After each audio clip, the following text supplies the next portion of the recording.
Morning. आज biological classification में अभी तक हमने किया हुआ था जितने भी क्लासिफिकेशन हुए हैं, 2 किंगडम, 3 किंगडम, 4, 5, 6, ठीक है, 6 तक हम गए थे। उसके बाद में हमने एक टेबुलर फॉर्मेट में देखा था बेसिस ऑफ क्लासिफिकेशन। अब हम करेंगे किंगडम मोनेरा के बारे में, ठीक है। तो मोनेरा की अगर हम बात करें तो bacterias are the sole member, bacterias are the sole member of this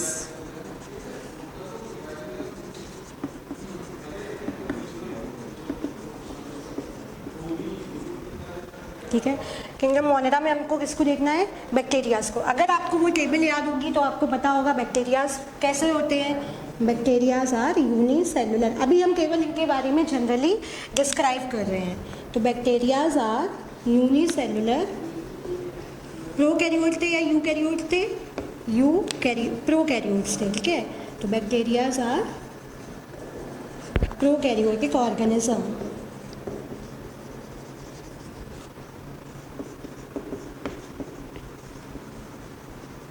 अब हम देखेंगे सेल वॉल के बारे में। बैक्टीरियाज में सेल वॉल पाया जाएगा या नहीं? पाया जाएगा, ठीक है। तो bacterias consist cell wall and their cell wall is made up of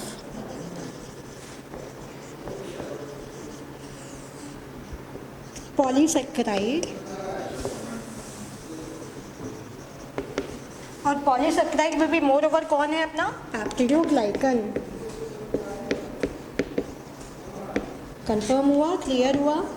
मतलब सेल वॉल पाई जाएगी लेकिन सेलुलोज की बनी हुई नहीं होती है। बिल्कुल भी कंफ्यूज नहीं होना है।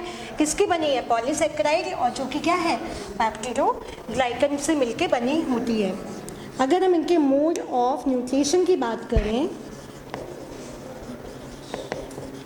मोड ऑफ न्यूट्रिशन की बात करें, बताया था, कल भी बताया था मैंने, ऑटो भी होते हैं और हेट्रोट्रॉफिक मोड ऑफ न्यूट्रिशन भी इनमें देखने को मिलता है। तो बेटा इसमें ऑटोट्रॉफिक भी पाया जाएगा, ऑटो और कीमोसिंथेटिक भी पाया जाएगा, एंड हेट्रोट्रॉफिक भी पाया जाएगा, ठीक है।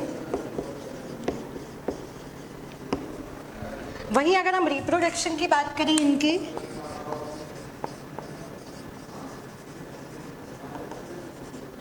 तो bacterias reproduce both asexually as well as sexually, ठीक है। तो इसमें एसेक्सुअल रिप्रोडक्शन भी होगा और सेक्सुअल रिप्रोडक्शन भी होगा, ठीक है। एसेक्सुअल में बेटा कौन कौन सा होगा? बडिंग होगा,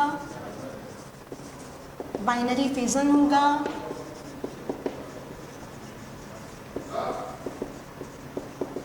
या फिर स्पोर फॉर्मेशन भी हो सकता है, ठीक है। चलिए, तो रिप्रोडक्शन अगर हमने बैक्टीरिया में देखा, एसेक्सुअल भी है और सेक्सुअल भी है। एसेक्सुअल में कौन कौन आ रहे हैं? बडिंग, बाइनरी फिजन और स्पोर फॉर्मेशन। वही सेक्सुअल रिप्रोडक्शन बेटा जो इसमें होता है, ये अलग टाइप का सेक्सुअल रिप्रोडक्शन है। मतलब गैमेट्स वगैरह फॉर्म नहीं हो रहे हैं, डायरेक्ट क्या हो रहा है? डीएनए का या फिर जेनेटिक मटेरियल का ट्रांसफ़र हो रहा है, ठीक है। क्या हो रहा है? डीएनए मटेरियल इज या फिर जेनेटिक मटेरियल इज ट्रांसफर्ड।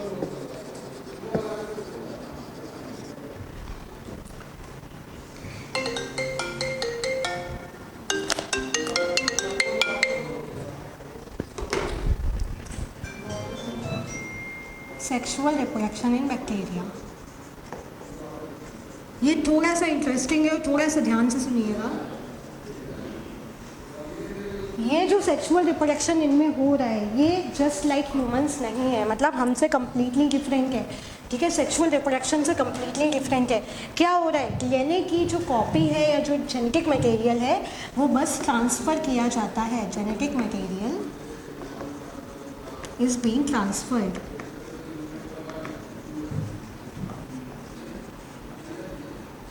ठीक है। तो हम यहाँ पे लिख देते हैं और हमेशा याद रखिए प्रॉपर सेक्सुअल रिप्रोडक्शन नहीं है, टाइप ऑफ सेक्सुअल रिप्रोडक्शन इसको हम बोल सकते हैं, ठीक है। अब बेटा ये 2 तरीक़ों से होता है, एक कंजुगेशन, कॉन्ज्यूगेशन और एक ट्रांसडक्शन।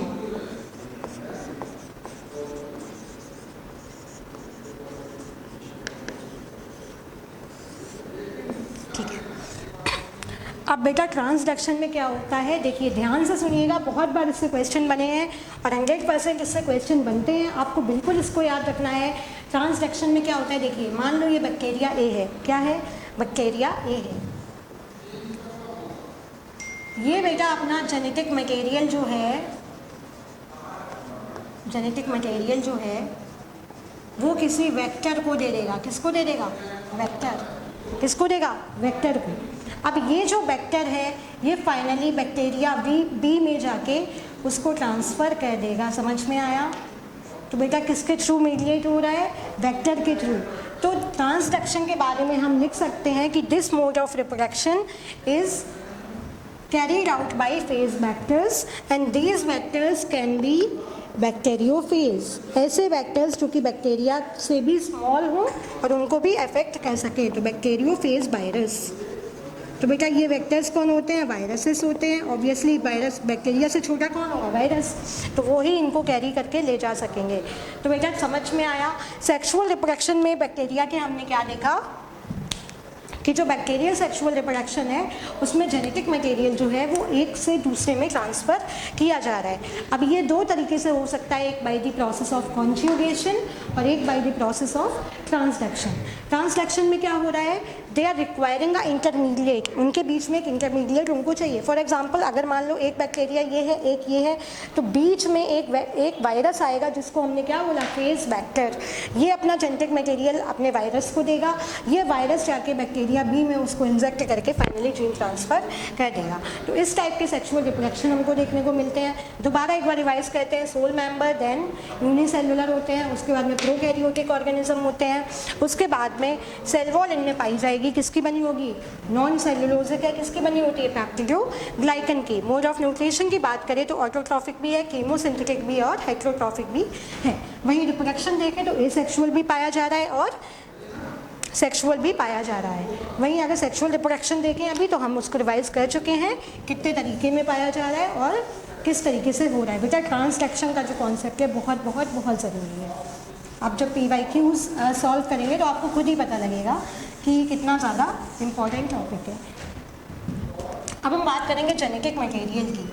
किसके जेनेटिक मटेरियल की, बैक्टीरिया के। Genetic material of bacteria.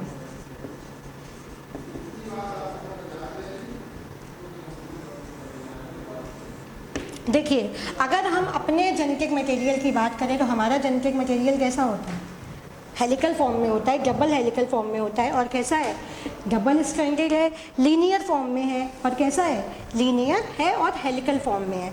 तो वहीं बेटा अगर हम जेनेटिक मटेरियल ऑफ बैक्टीरिया की बात करें तो इनमें भी डबल स्ट्रैंडेड DNA पाया जाएगा। कैसा पाया जाएगा, DS, यानी कि डबल स्ट्रैंडेड।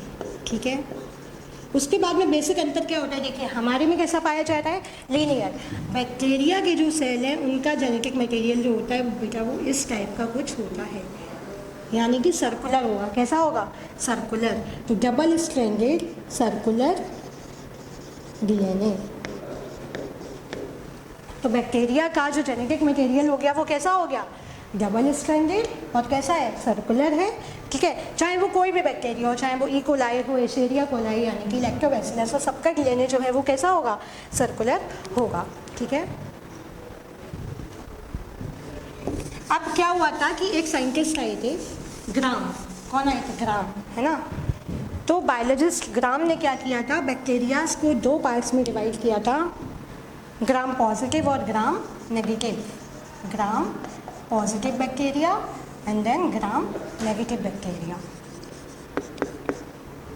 ठीक है, ग्राम पॉजिटिव बैक्टीरियाज, अच्छा इन्होंने क्या किया था, बैक्टीरियाज की स्कैनिंग की थी। क्या की थी, स्कैनिंग, यानी कि उनको कलर करके देखा था। तो ग्राम पॉजिटिव बैक्टीरिया थे those bacterias who took up the stain, who took up the stain, ऐसे बैक्टीरिया जिन्होंने स्टेन को अपने ऊपर कवर कर लिया, जिन्होंने स्टेन को अपने ऊपर रहने दिया, वो बैक्टीरिया कौन से कैटेगरी में फॉल हुए? Gram positive. और gram negative totally vice versa, those bacteria who did not take the scan, who did not take the scan, ठीक है। अब ग्राम पॉजिटिव बैक्टीरिया, ऐसा क्या हुआ कि इन्होंने स्टेन को एब्जॉर्ब कर लिया और इन्होंने स्टेन को एब्जॉर्ब नहीं किया। ऐसा इसलिए हुआ क्योंकि इनकी जो आउटर सेल वॉल है वो काफ़ी थिक होती है, ठीक है, थिक सेल वॉल,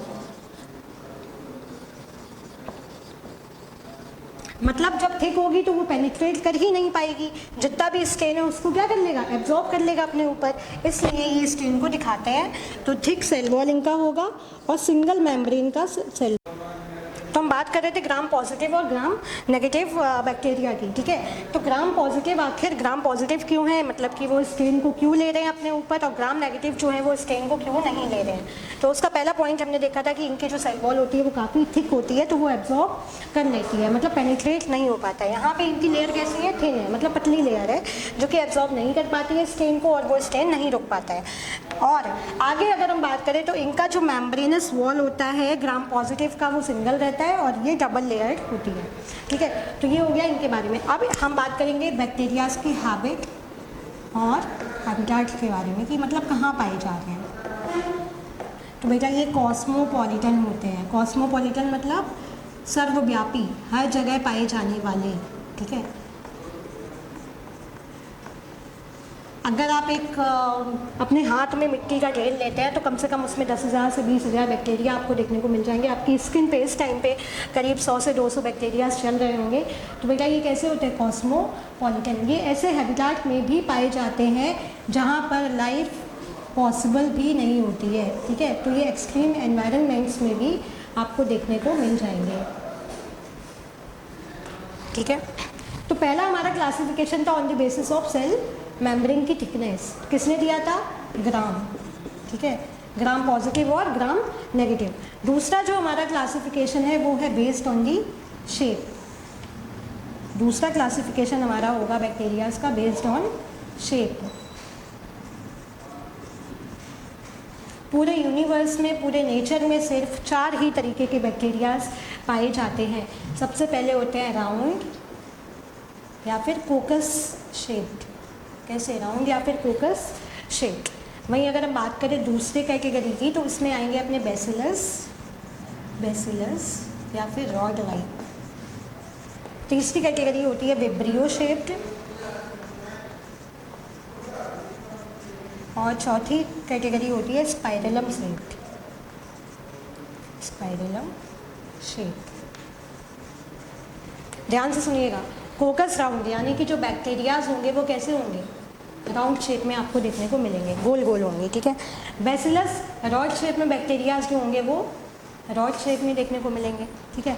विब्रियो यानी कि कॉमा शेप। कौन सा शेप? कॉमा। हम सेंटेंस में कॉमा लगाते हैं ना, उस टाइप के जो बैक्टीरियाज होंगे वहाँ कौन रखेंगे हम? विब्रियो को। स्पाइरलम, कॉपी में सबने स्पाइरल बाइंडिंग देखा होगा, तो इस टाइप के जो बैक्टीरियाज आएंगे ये कौन सा कैटेगरी में आएंगे? स्पाइरलम शेप्ड, ठीक है, या फिर स्पाइरल शेप्ड। तो बेटा ये हुए बैक्टीरियाज अपने 4 शेप्स के आधार पे। कौन कौन से? राउंड या कोकस, बेसिलस, ठीक है, यानी कि रॉड शेप्ड, विब्रियो शेप्ड और स्पाइरलम शेप्ड। अब फर्दर बैक्टीरियाज को और 2 कैटेगरीज में डिवाइड किया गया है। ये क्लासिफिकेशन भी डिफ़र करता है उनके सेल वॉल के स्ट्रक्चर पे, उनके सेल के स्ट्रक्चर पे और बहुत सारे अलग अलग कैटेगरीज में। तो तीसरा हमारा जो क्लासिफिकेशन है उसके आधार पे ऑर्गेनिज्म को, बैक्टीरियाज को 2 पार्ट्स में डिवाइड करेंगे हम, आर्की बैक्टीरिया और यू बैक्टीरिया।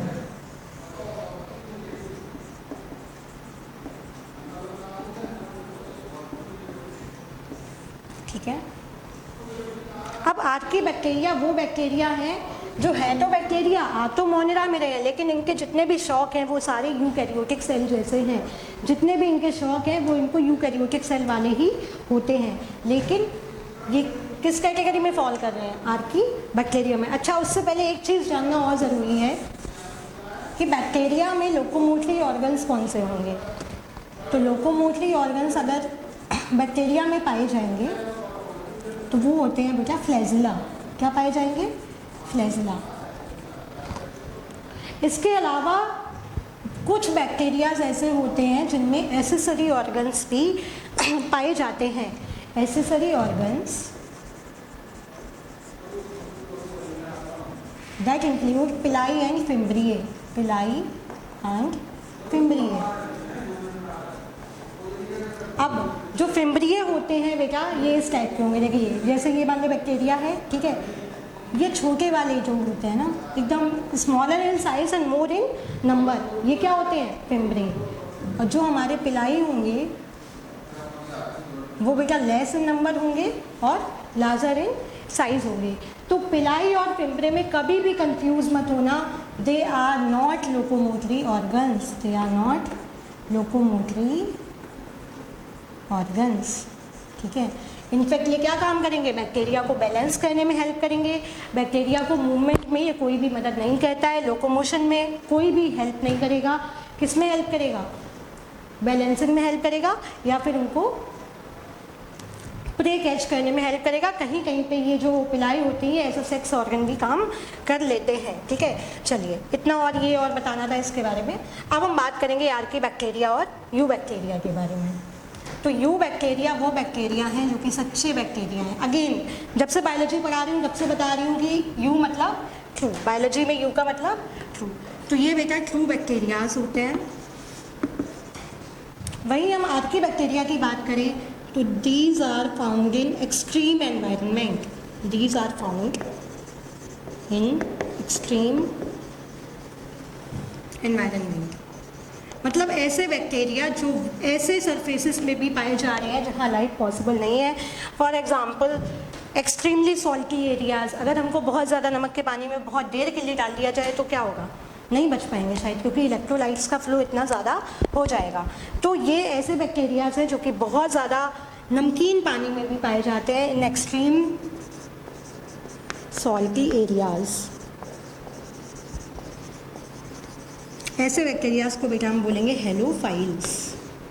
हेलोफाइल्स, ठीक है। इसके बाद में कुछ ऐसे होते हैं जो बहुत गर्म वाली जगह पे पाए जाते हैं, इन दी हॉट स्प्रिंग्स, ठीक है। तो इन हॉट स्प्रिंग्स ऐसे बैक्टीरियाज को हम बोलते हैं थर्मोएसिडोफाइल्स। थर्मोएसिडोफाइल्स, ठीक है। फिर कुछ ऐसे होते हैं जो कि रूमिनेंट्स के गट्स में पाए जाते हैं, यानी कि काउ डंग्स वगैरह में, और ये ऐसी जगह पे देखने को मिलेंगे। तो इन गट्स ऑफ रूमिनेंट ऐसे बैक्टीरियाज को हम बोलेंगे मैथेनोजेंस। क्या काम होता है इनका? मीथेन को सिंथेसिस करवाना, मैथेनोजेंस, ठीक है। तो ये कौन हो गए हमारे बेटा? Archie bacteria. बहुत ज़रूरी है, मैच दी फॉलोइंग में अक्सर ये आपको दे दिए जाते हैं कि इन हॉट स्प्रिंग्स पाए जाने वाले आर्की बैक्टीरिया, उनको हम क्या बोलेंगे? थर्मोएसिडोफाइल्स। जो बहुत ज़्यादा सॉल्टी एरियाज़ में पाए जा रहे हैं उनको हम क्या बोलेंगे? Halophiles. In the guts of ruminants यानी कि कैटल, काउज और बफेलोज एक्सेट्रा। तो यहाँ पर इनके जंक्स में जो पाए जा रहे हैं उनको हमने क्या बोला? मैथेनोजेंस, जो कि मार्शी एरियाज़ में पाए जा रहे हैं। और क्या काम करेंगे? नाम से ही हम सिंथेसाइज कर सकते हैं, मीथेन को सिंथेसाइज करेंगे। तो ये हमारा हो गया आर्की बैक्टीरिया के बारे में।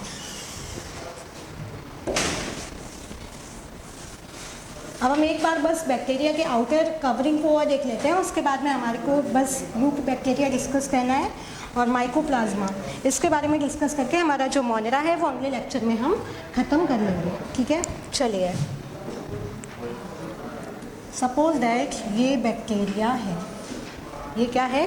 बैक्टीरिया है, ठीक है।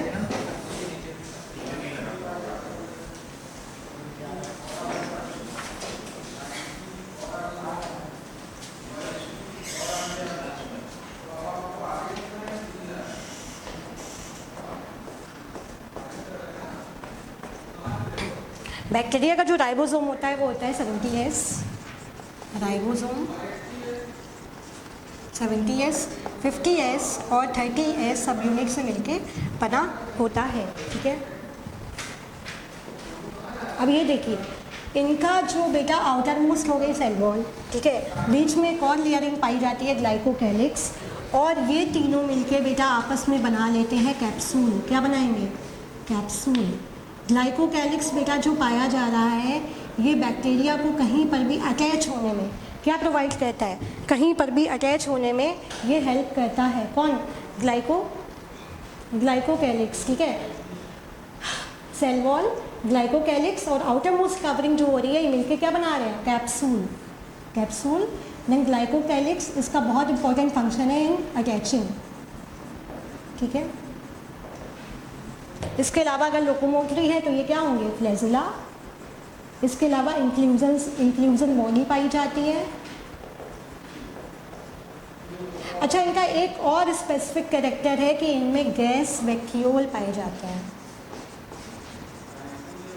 वैक्यूल का काम क्या होता है? स्टोरेज का फंक्शन होता है। तो इनके अंदर कौन से वैक्यूल पाए जाते हैं? Gas vacuole. इसके अलावा ये छोटे वाले स्ट्रक्चर, इनको हम क्या बोलेंगे? फिम्ब्रिए। और अगर बड़े वाले हैं तो इनको हम क्या बोलेंगे? पिलाई।